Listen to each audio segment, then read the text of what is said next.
Maruti Celerio automatic അഥവാ AMT വരുന്ന വണ്ടിയാണ്. നമുക്കൊരു രാത്രി ബ്രേക്ക് ഡൗൺ ആയിട്ട് വഴി നിർത്തുന്ന വണ്ടി കേട്ടോ. അപ്പോൾ ഇതിന്റെ പ്രശ്നം എന്താണെന്ന് വെച്ച് കഴിഞ്ഞാൽ AMT യൂണിറ്റിൽ വരുന്ന നമ്മൾ സാധാരണഗതിയിൽ കണ്ടുവരുന്ന പ്രശ്നം, അതായത് നമുക്കിതാ ഇതിങ്ങനെ നോക്കിയാൽ കാണാം. അപ്പോൾ ഒന്ന് പിടിക്കണം. അപ്പോൾ ഇതാകണ്ട കേട്ടോ, ഇതിന്റെ ഈ കേബിൾ പൊട്ടിപ്പോയി. ഈ കേബിൾ പൊട്ടിപ്പോയി, അതിനകത്തിട്ട് വരുന്നൊരു മുട അത് ചാടിപ്പോയി.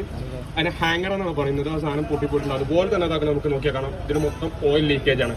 സ്വാഭാവികമായിട്ടും ഇതിനകത്ത് ടാങ്കത്തെ ഓയിൽ ഇതിനെ ലീക്കാവും. നമുക്ക് ഒരു പക്ഷേ ഒന്നുണ്ടെങ്കിൽ കേബിൾ പൊട്ടിപ്പോകും, അല്ലെങ്കിൽ ഓയിൽ ലീക്കേജ് ആവും. അങ്ങനെ സമയത്തൊക്കെ ഗിയർ മാറ്റാത്ത പ്രശ്നങ്ങൾ വരാറുണ്ട് AMTക്കകത്ത്. ഈ കേബിൾ പൊട്ടിപ്പോകുന്ന കംപ്ലൈൻറ്റ് കോമൺ ആണ്. പക്ഷെ നമുക്ക് വാറണ്ടി പീരീഡിലൊക്കെ ആണെന്നുണ്ടെങ്കിൽ കമ്പനിയിൽ പോയി കഴിഞ്ഞാൽ ഈ കേബിൾ പൊട്ടുന്ന കേസിൽ നമുക്ക് AMTക്ക് നമുക്കത് വാറണ്ടിയിൽ മാറാൻ കിട്ടും, മാറ്റി അവർ സർവീസ് ചെയ്ത് തരും.